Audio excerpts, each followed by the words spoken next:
Hi everyone. তো আজকে আমি আমার সামার স্কিন কেয়ার রুটিন তোমাদের সাথে শেয়ার করছি। দুটো তিনটে জিনিস দিয়েই আমি আমার স্কিন কেয়ারটা সাধারণত করে থাকি।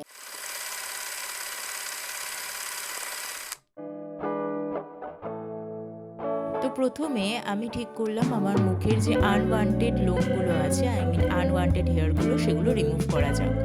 অনেকেই এখানে অ্যালোভেরা জেল ইউজ করে, বাট আমি অ্যালোভেরা জেল ইউজ করি না, বিকজ আমার স্কিনে খুব ইরিটেশন হয়। তো সেই জন্য আমি আমার নর্মাল ডেলি ইউজের ফেস ওয়াশই ইউজ করেছি। আমি চেষ্টা করি সপ্তাহে একদিন বা 2 সপ্তাহে একদিন ফেশিয়াল রেজার ইউজ করার।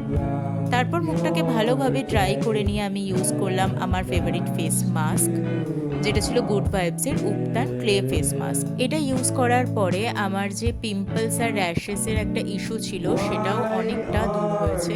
প্লাস ট্যান রিমুভ করতে তো আমি বলবো এটা একটা বেস্ট চয়েস, যেটা বাজেট ফ্রেন্ডলিও। তো এটাকে 10 থেকে 15 মিনিট মতো রাখতে হবে। দেন আমি এখানে ইউজ করেছি একটা কটনের রুমাল, যেটাকে হালকা আমি ভিজিয়ে নিয়েছিলাম। অনেকে ডাইরেক্ট জল ইউজ করে, বাট আমি সেটা করি না। দেন স্কিনটাকে ভালোভাবে ড্রাই করে নিয়ে আমি ইউজ করবো একটু ময়শ্চারাইজার। তো সেখানে আমি লাইট ওয়েট একটা ময়শ্চারাইজার কি সবসময় ইউজ করা পছন্দ করি গরমকালের জন্য, তাই আমি নিয়ে নিয়েছিলাম ল্যাকমির পিচ মিল্ক ময়শ্চারাইজার। আর আমি লিপসের জন্যে জুডিওর এই কোকো লিপ বামটা ইউজ করছি। এটা আমি ডেইলি বেসিসে ইউজ করি, এমনটা না যে আজকেই করছি। তো এটাই ছিল আমার স্কিন কেয়ার রুটিন। কেমন লাগলো ভিডিওটা এন্ডে অবশ্যই জানিও। আর আমার চ্যানেলে নতুন হয়ে থাকলে সাবস্ক্রাইব করে দিও, আর লাইক করে দিও, আর শেয়ার করে দিও বন্ধুদের সাথে।